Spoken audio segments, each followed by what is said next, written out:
Alors vous vous souvenez, dans une vidéo précédente, on avait dit que comme finalement nos to-dos, notre tableau de to-do existe dans app.js, eh bien c'est lui qui est responsable de toute la partie CRUD, c'est ici que la chose doit se produire. Comme on a envie de créer un nouveau to-do, donc c'est bien app.js qui sera chargé de nous permettre de créer ce nouveau to-do, eh bien pour ça il va falloir qu'on communique depuis cet enfant, to-do-form,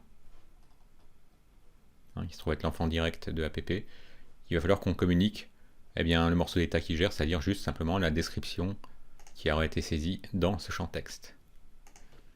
Et donc c'est pour ça qu'on ne crée pas une méthode qui est chargée de gérer la création dans ToDoForm, on la crée dans app.js, du fait que nos to-dos résident ici, entre la ligne 5 et 26. Donc créons-nous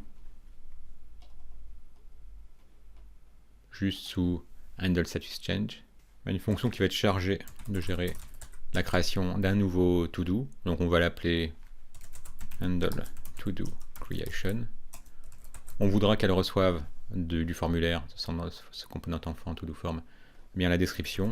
Donc on décide d'appeler ce paramètre description. Et donc pour créer un nouveau to-do, vous vous souvenez, il doit avoir, c'est un objet, ça ne sera pas simplement la description. Il faudra qu'il ait un ID, une description, un statut, done, qui commencera par être false. Et bien donc on va créer un nouvel objet qui correspondra à ce nouveau to-do. Qui aura pour ID, alors plutôt que d'utiliser un package comme UUID, on va simplement utiliser, comme je le fais souvent, date.now, donc ça va donner le nombre de millisecondes écoulées depuis le 1er janvier 1970. Bon, on est sûr que ce sera unique. Voilà, la description, c'est ce qui nous intéressera le plus. Il y aura pour valeur cette description-là. Et bon, quand le nom d'une clé et le nom de la valeur qu'elle contient sont les mêmes, vous avez une description, deux points de description, on peut utiliser la forme raccourci propre avec MathScript 6 qui consiste à mettre juste description. Et en done, on a dit que par défaut, quand on crée une tâche, c'est qu'elle n'est pas faite, donc on la met par défaut à false. Et donc maintenant, ce qu'on veut faire, eh bien, c'est... on a envie maintenant que tous nos to-dos, donc on décide d'appeler cette constante all to-dos, ça corresponde à ce nouveau to-do qui va se retrouver ajouté à tous les to-dos qui existent. Et vous vous souvenez que dans une vidéo précédente, tous les to-dos qui existaient, on les avait gérés à l'aide de useState. Où es-tu? Je referme ça. Ah, il est là. Alors, vous avez vu, c'est une mauvaise idée de les mettre. Il faut bien penser à mettre vos hooks. Ça, c'est une bonne pratique en tout début. Parce que vous avez vu, je me suis retrouvé à les chercher. Donc, voilà. Donc, tous nos to-dos, ils sont contenus dans cette variable to-dos qui peut être modifiée à l'aide de cette fonction, cette to-dos qui est retournée par useState qui permet de créer un morceau d'état. Et bien donc, qu'est-ce qu'on veut faire? On veut ajouter notre nouveau to-do, créer ligne 42. On veut l'ajouter au contenu de tout ce que comporte ce morceau d'état to-dos.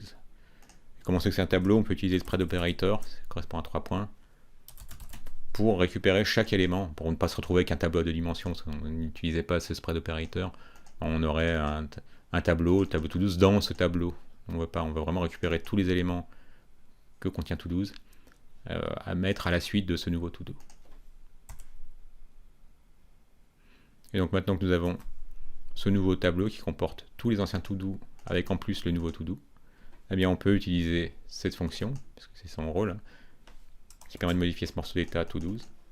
Mais on peut l'utiliser en lui passant ce tableau-là, donc qui comporte tous les to-do plus le nouveau to-do. On pense bien, parce que hors caméra j'ai oublié de le faire. Au départ je me demandais pourquoi est-ce que mes nouveaux to-do n'étaient pas pris en compte, parce qu'en fait je recrachais à chaque fois que ce tableau de to-do par défaut, donc lui il contiendra jamais de nouveau to-do.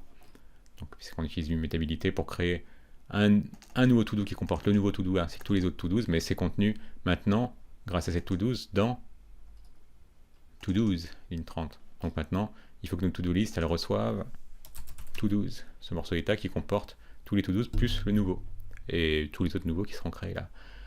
Ok, alors là c'est bien gentil, on a cette méthode qui permet de gérer la création d'un nouveau to-do, mais il faut qu'on la passe maintenant à son enfant, à ToDoForm.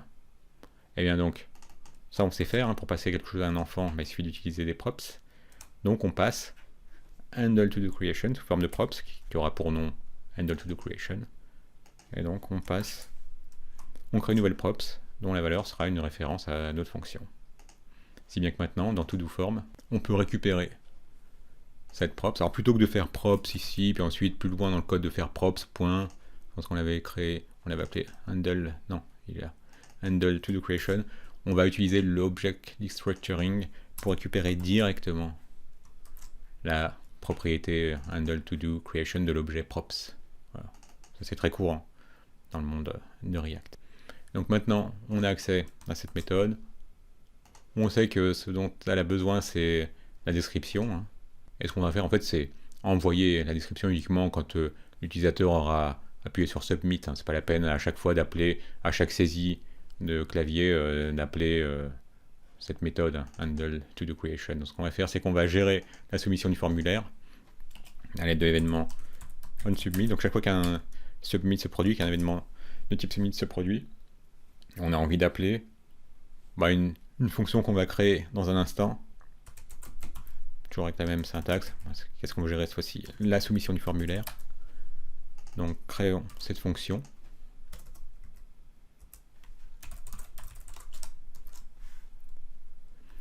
Et qui, elle, va recevoir par défaut l'événement submit.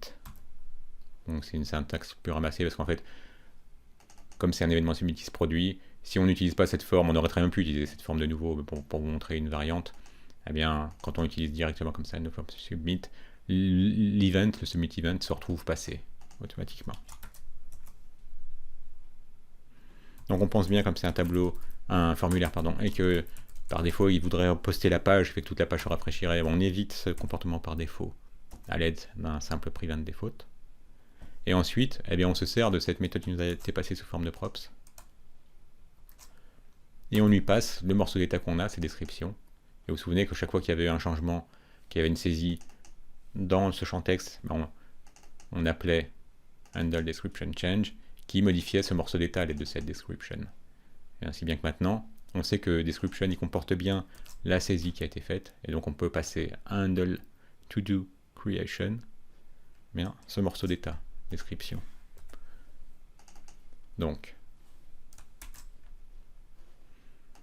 cette description arrive bien, ça nous permet de créer le nouveau to-do, de l'ajouter dans un nouveau tableau all to-dos qui comporte tous les anciens to-dos ainsi que le nouveau, et de modifier to-dos à l'aide de cette fonction, cette to-dos qui nous est mise à disposition grâce à useState. Donc, est-ce que ça aura marché du premier coup? Eh bien, oui. Vous avez vu, QSD, ça nous crée bien un nouveau to-do. Et on reconnaît bien, ça correspond bien à date.now, c'est le nombre de millisecondes écoulées depuis le 1er janvier 70. Voilà. Et si on a envie à chaque fois, parce que c'est un peu perturbant de voir que le tableau n'est pas vidé, eh bien on peut, dans to-do form, bien resetter le champ texte, hein, puisque sa valeur elle est définie par description, qui est gérée par useState, mais on peut utiliser cette description pour demander à ce qu'il contienne de nouveau une chaîne vide. Donc maintenant, voilà, vous avez vu, ça nous vide à chaque fois notre champ texte.